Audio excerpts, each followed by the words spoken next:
آپ جو ہی الف مکسورہ دیکھیں گے تو آپ نے اس کو فوراً کیا بنا دینا ہے؟ غیر منصرف۔ مثلا دیکھیں ایک لفظ ہے مرضا، ٹھیک ہے، مرضا مریض ہونا، تو اب آپ دیکھیں تو یہ مریض ہونا، اب یہ ایک صفت ہے، یہ کسی کا نام نہیں ہے مریض ہونا، لیکن اس کے آخر میں بھی الف مکسورہ ہے، یعنی علمیت نہیں بھی ہے، ایک ہی سبب ہے، غیر منصرف کا ایک ہی سبب ہے کیا کہ الف مکسورہ لگی ہوئی ہے، تو آپ نے اس کو فوراً غیر منصرف کر دینا ہے، یعنی اس میں دوسرا سبب دیکھنے کی ضرورت ہی نہیں ہے۔ تو یعنی یہ ان اسباب میں سے ہے جو ایک بھی دو کے قائم مقام ہوتا ہے۔ تو ایک ہم نے پڑھا تھا جمع اقصا،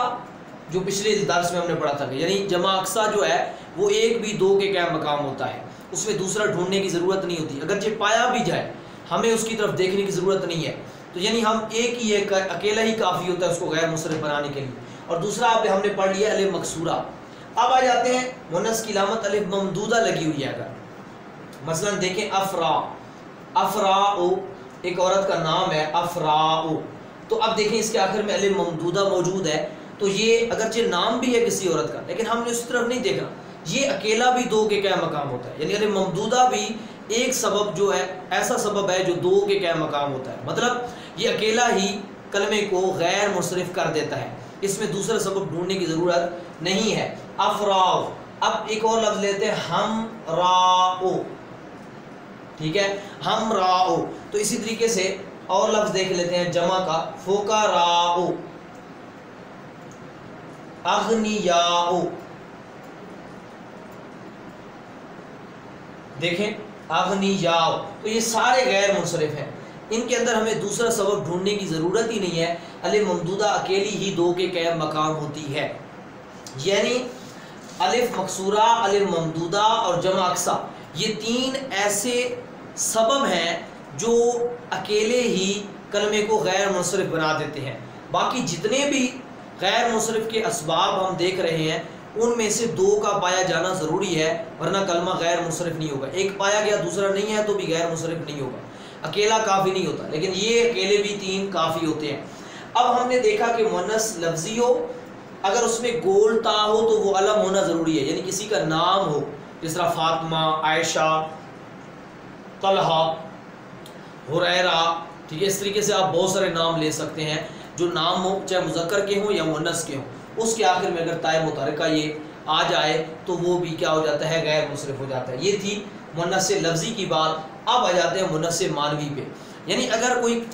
مؤنث معنوی ہو، یعنی لفظی نہ ہو، مؤنث معنوی ہو، یعنی ظاہری اس میں علامت، معنوی کا مطلب یہ ہوتا ہے کہ ان لفظی علامتوں میں سے کوئی علامت مؤنث کی اس میں نہ پائی جائے، مثلا دیکھیں لفظ ہے زینب، زینب،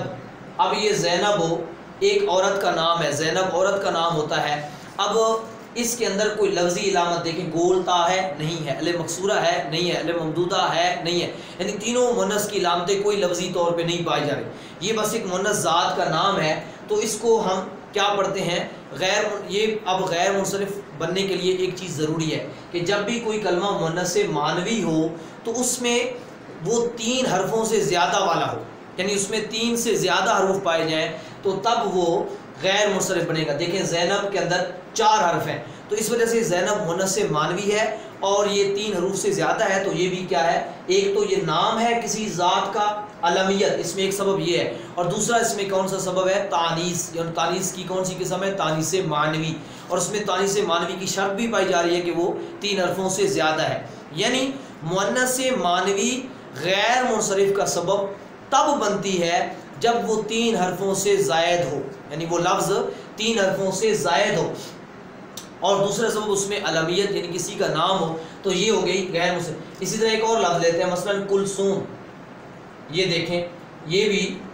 نام ہے، علمیت ہے کسی ذات کا، اور اس میں بھی یہ بھی مؤنث معنوی ہے، ظاہری علامت اس میں کوئی نہیں ہے، تو یہ بھی کیا ہے؟ غیر منصرف ہے، مؤنث معنوی ہے اور اس میں 3 حرفوں سے زائد ہے۔ اب آ جاتے ہیں اگر کوئی مؤنث معنوی ہو